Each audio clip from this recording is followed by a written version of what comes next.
shapes, that how it looks like. Okay, so first I have to explain you that how the orbital's direction is look like. Okay, so first please note down this. After we will move the basic like this.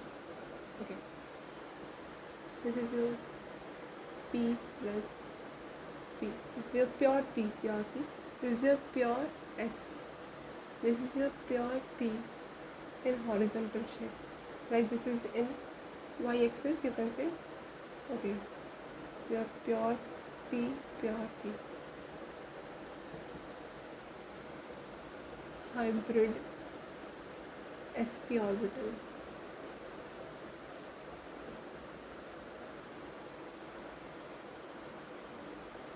In this you can say that it will become like this.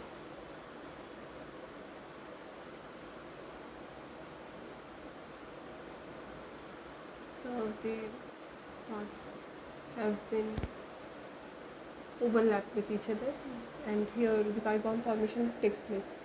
Simple sigma bond formation takes place, means single bond in covalent bond, and this is sigma pi. You can say that overall pi bond takes place, means double bond. Okay. Okay, this is the pure p orbital. In this also you can see like this. If the orbital is like this, then it may be sigma bonding, because only two lobes is able to mix like this. So first the pi bond is preferred to be bond like this. Okay, this is means you can say that this position is major in the pi bond formation, and this is the minor. So this is your head-on overlapping, and this is your sidewise overlapping. So head-on overlapping is absolutely very low in case happens, then sigma bond formation takes place. So basically this type of formation takes place like this, like this. If formed in horizontal form, so it will form like this, so that the overlapping can happen. And so again, last but not the least, when hybrid orbital mix with each other, what happens? Like this.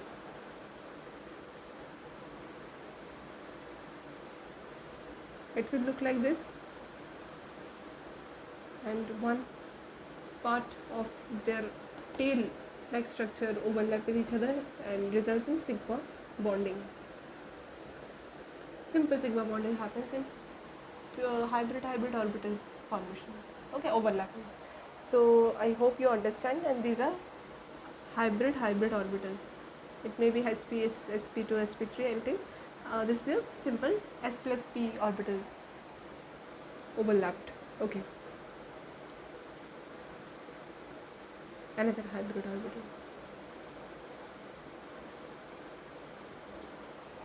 Fine. Okay, so I hope you have written this.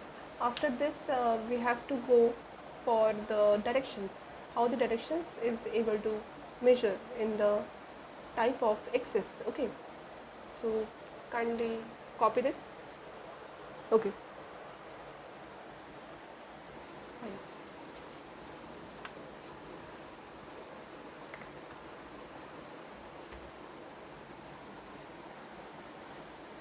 Okay, what is the direction of s orbital? s का direction क्या होता है? देखिए, S orbital एक spherical structure shape वाला orbital है. इसका कोई भी डायरेक्शन नहीं है, ये हर तरह से सीधा ही दिखेगा, तो इसका कोई डायरेक्शन नहीं है. सो जब ये ऑर्बिटल दूसरे ऑर्बिटल के साथ ओवरलैप करता है ना, तो ये सिंपल इस तरह का ओवरलैप शो करता है. एक सेकंड, इंक ख़त्म हो गया इसमें. सिंपल इस तरह का ओवरलैपिंग शो करता है like this. What about p orbital? Like this dumbbell shape के पास आपका क्या रहता है, एक्सिस रहता है, मतलब ये वाला एक एक्सिस रहता है, और अगेन एक और एक्सिस रहता है आपका, ये जो एक्सिस है ये आपका ऐसे दिख रहा है, पर एक्चुअल में ये दिखता ऐसा है, ये एक और एक्सिस आपको दिखता है ऐसे, like this, sorry,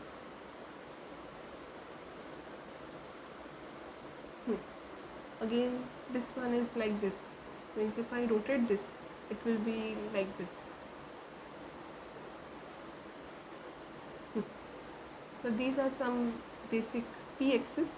This is your the if I rotate this one, so like this it will be some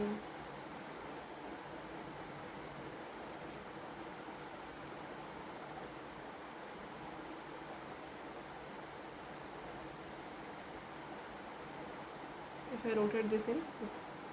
Okay. This is the basic p orbital structure. So this is your x-axis, this is your y-axis, this is your z. Planes, you know about planes. So these are the structure. Means if I call them, if I want to call them, then this is your some pz, this is your p. You can say that this is your py and this is your px, py, pz, px. Okay. So when I return the p part, like you know that p orbital has 3 orbitals, p shell. So this is also known as orbitals, but in higher classes we have to know that this is the orbitals actually with the measurements of the p subshell. So these are happens like px, py. Okay. Then after we can able to move on the 6 electrons on it. Okay. So I hope you understand that how directions are useful in D, x, y, y, z, z, x ऐसे चलता है. So this is the basic part, and then after मैं एक chart लिखने वाली हूँ hybridisation का, उसके बाद हम कुछ क्वेश्चन सॉल्व करेंगे. स्टार्ट करते हैं, वो कंप्लीट करना, देन आपका हाइब्रिडाइजेशन का क्लास अभी के लिए कंप्लीट हो जाएगा. फिर हम जब बहुत कॉम्प्लेक्स लेवल के क्वेश्चन सॉल्व करेंगे तो उसमें आपको बहुत कुछ सीखने को मिलेगा. ठीक है, लाइक sp4 कैसे बनता है, sp5 कैसे बनता है, वो एंगल से बनता है. बहुत स्टूडेंट्स को ऐसा लग रहा होगा अरे sp4 तो नहीं होता, sp5 नहीं होता, ऐसे मुझे लगता था. पर sp4 sp5 भी पॉसिबल होता है. तो एक्चुअल में आपको sp3 के अंदर ही मिलता है, पर वो साइक्लिक कंपाउंड में मिलता है. तो अगर आपको ऐसा लग रहा है कि sp4 नहीं होता तो वो भी गलत है, sp4 भी होता है. पर आज की क्लास में मैं sp4 डिस्कस नहीं करूँगी, sp5 भी डिस्कस नहीं करूँगी, सिर्फ sp, sp2, sp3 then d में हम पहुँच जाएंगे. So that will be your first hybridization chart. So मैं लिखने वाली हूँ, आप ये कंप्लीट करके लिख लीजिएगा. ठीक है, ओके. स्टार्ट करते हैं लिखना. यहाँ पर मैं लिखूँगी हाइब्रिडाइजेशन. ठीक है, यहाँ लिखूँगी मैं स्टेरिक नंबर 5. इस वाले पोर्शन में लिखेंगे बॉन्डेड एटम्स.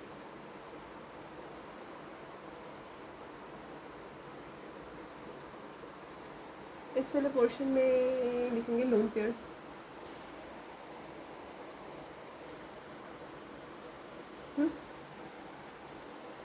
यहाँ पर लिखेंगे ज्योमेट्री. हो जाएगा एक तरह से बोर्ड में.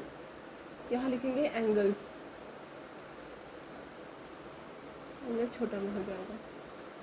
और हाइब्रिडाइजेशन इतना बड़ा लिखने से नहीं भी चलेगा, मुझे और जगह की ज़रूरत पड़ सकती है. और क्या बचा, एंगल्स हो गया. और हाँ, मुझे स्ट्रक्चर ही बनाना है, विच इज़ मॉलिक्यूलर स्ट्रक्चर.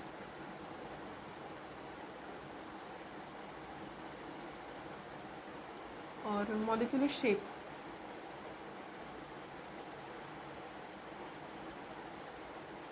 और क्या बचा, ज्योमेट्री, बेसिक ज्योमेट्री.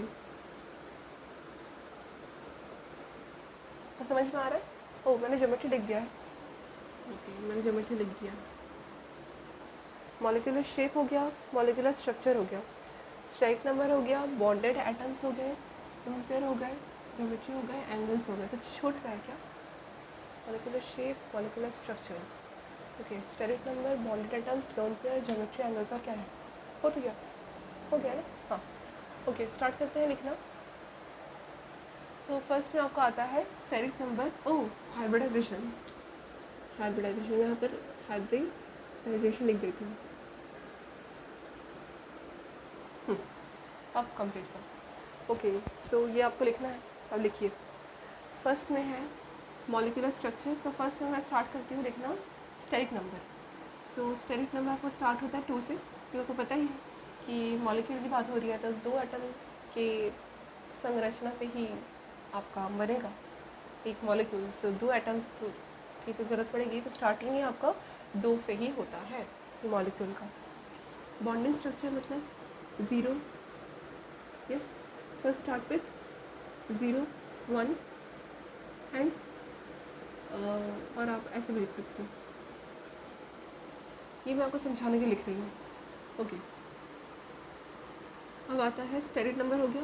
अब 2 अब 3 3 3। ये जो 3 है ये मैंने 3 टाइम्स लिखा, मतलब triple times you have to be right 3। मतलब स्टेरिक नंबर 3 में आपका 3 3 आता है, आपको याद रखना है। 4 लिखेंगे तो 4 लिख लीजिएगा। 5 आपका 4 आता है, और 6 अगेन 6 लिखिए। That's it. ओके, अब आता है आपका ज्योमेट्री। तो मैं ज्योमेट्री में फटाफट लिख देती हूँ। ओके, सो इसका भी 3 2 1 ना, इसका 0 1 2, इसका 4 3 2 1, इसका 0 1 2 3। आपको समझ में आ रहा है कैसे लिख रही हूँ मैं? 3 + 1 4, 2 + 2 4, 1 + 3 4, ऐसे इक्वल 4 आना चाहिए स्टेरिक नंबर। आप समझ रहे हैं? ओके, ये इसी से मैंने आपको कार्बन डाइऑक्साइड का हाइब्रिडाइजेशन निकालना सिखाया था। दैट इज़, एंड यही आपका बताएगा कि कितना ऑर्बिटल्स है। मतलब ये अगर 2 है, मतलब कितना इसका हाइब्रिडाइजेशन होगा sp। मैं इसको कंप्लीट कर लूँ फिर बता रही हूँ। 5 4 3 2। Okay, then 0 1 2 3, again 6 5 4 0 1 2। अंडरस्टैंड? यहाँ तक समझ में आ गया आपको?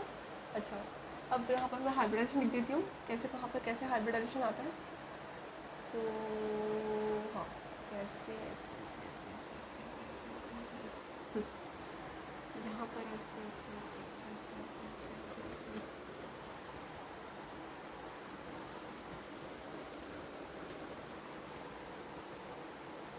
मैं एक लाइन खींच देती हूँ जिसमें आपको कन्फ्यूजन ना हो।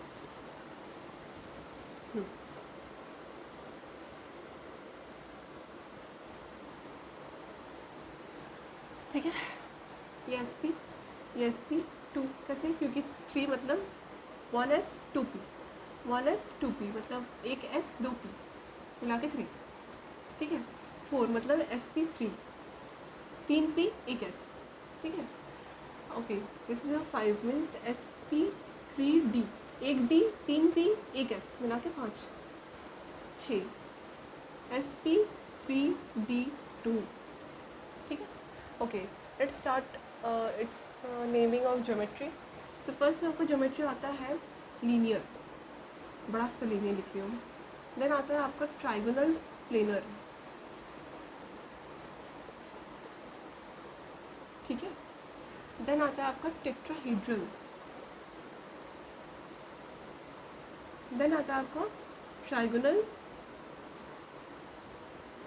Bi pyramidal. देन आता है आपका ऑक्टाहेड्रल। इसके बाद आपका पेंटागोनल बाई पिरामिडल भी होता है, इसमें इतना डिटेल में आज नहीं पढ़ा रही हूँ। जाहिर सी बात है, ज्योमेट्री जब है तो कहीं ना कहीं एंगल भी होगा, तो इसका एंगल लिख लीजिए। फर्स्ट आपका एंगल होता है 180 डिग्री लीनियर में। देन आपका ट्राइगोनल प्लेनर में आपका होता है 120 डिग्री। देन आपका होता है 109.5 डिग्री समथिंग मिनट में होता है। ट्राइगोनल बाई पिरामिडल होता है आपका 180 सॉरी समथिंग आपका होता है 90 डिग्री, और समथिंग 120 डिग्री काउंट हो जाता है कभी कभार। ओके, देन आता है आपका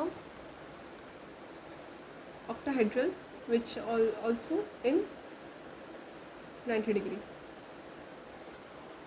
ओके, अब आता है आपका मॉलिक्यूलर स्ट्रक्चर, बाद में बना रही हूँ मैं मॉलिक्यूलर, फिर आप इसे शेप लिख देती हूँ। सो फर्स्ट में आपका शेप होता है लीनियर, इसका भी लीनियर, लिखते जाइए। देन 3 में आपका आता है ट्राइंगुलर प्लेनर। देन आपका वी शेप और बेंड शेप, वाटर का ये सब होता है, और ट्राइंगुलर प्लेनर, वी शेप और देन लास्ट लीनियर। 4 का क्या होता है? टेट्राहेड्रल फर्स्ट, देन इसके बाद क्या होगा? टेट्राहेड्रल होता है ना, हाँ। इसके बाद आपका होगा वी शेप्ड एंड लीनियर। बीच का क्या होता है? Trigonal, pyramidal. 5th का क्या होता है? ये वाला फर्स्ट में होता है every time, trigonal, bipyramidal. Then आता है आपका सीसॉ। देन आता है आपका अगेन टी शेप। देन आता है again linear. Last but not least, first में आता है आपका ऑक्टाहेड्रल। देन आता है आपका पिरामिडल प्लेनर,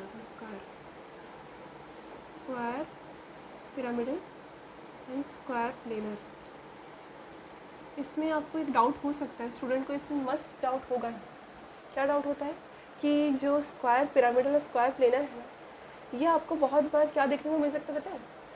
ये स्क्वायर पिरामिडल आपको D2SP2 में दिखता है, और ये जो स्क्वायर प्लेनर है ना, ये DSP2 में दिखता है। कहाँ दिखता है? कोऑर्डिनेशन नंबर में, ये हम पढ़ेंगे। पर जिस केस में कि हम बात करें वो SP3D2 है।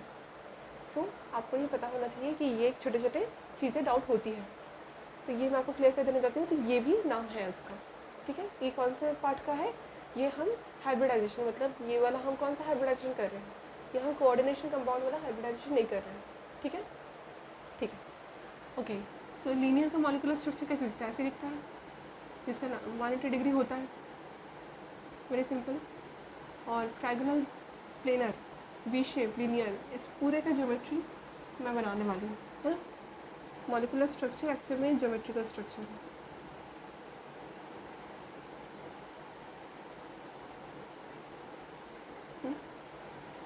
अच्छा, ये ट्राइगोनल प्लेनर दिखता कैसा है?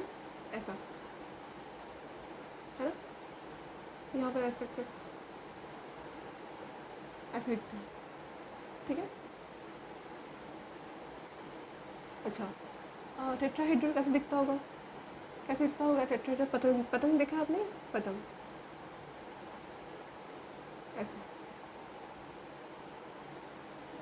अच्छा, और ट्राइगोनल बाई पिरामिडल कैसे दिखता है? एक ऐसे खींचिए लाइन, एक ऐसे खींचिए, ऐसे ऐसे, यहाँ से ऐसे, और ये एक ऐसे लाइन यहाँ पर ऐसे ज्वाइन हो रहा है। और एक और आपका लास्ट होता है ऑक्टाहेड्रल, जो कि दिखता कुछ ऐसा है।